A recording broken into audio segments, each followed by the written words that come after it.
यहाँ एपी का 2 सवाल दिया गया है। पहला में है 10, 7, 4, 1, -2 डॉट डॉट जो एपी में है इसका 12वां पद ज्ञात करना है, जिसमें पहला पद है 10, फिर दूसरा है 7, तीसरा है 4।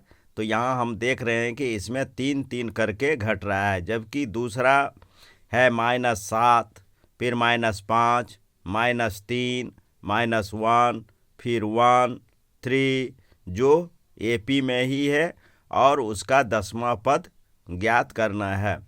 तो पहले में 3-3 करके घट रहा है, इसलिए डी का मान माइनस में हो जाएगा, और दूसरे में जो है डी का मान 2-2 करके बढ़ रहा है।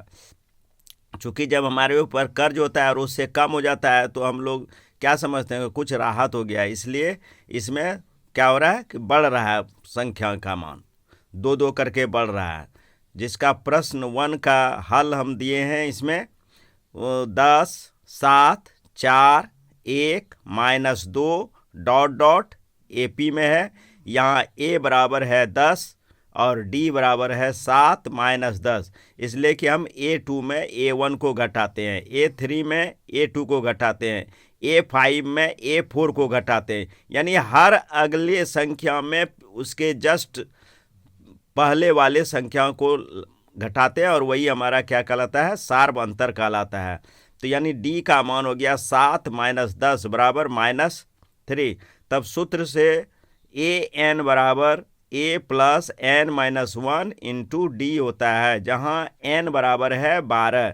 इसको सिर्फ हम समझने के लिए दे दिए हैं, इसलिए हम लोग ब्रैकेट में दे दिए, इसको लिखना कोई ज़रूरी नहीं है। सीधा लिखना है कि 12वां पद, इसका मतलब a12, और a12 का मतलब है 12 - 1, इसका मतलब n का मान हो गया 12 - 1 हो गया, इसलिए a + 12 - 1 इंटू डी दिए हैं, इसलिए ये हो गया a + 11d। तो a और d का मान रख देना है, तो a का मान हो गया 10 और d का मान हो गया -3, तो 11 या 33, और a का मान है हमारा 10, इसलिए 10 - 33, तो 33 में 10 चला गया तो बचा यहाँ -23, इसलिए कि माइनस का संख्या ज़्यादा है।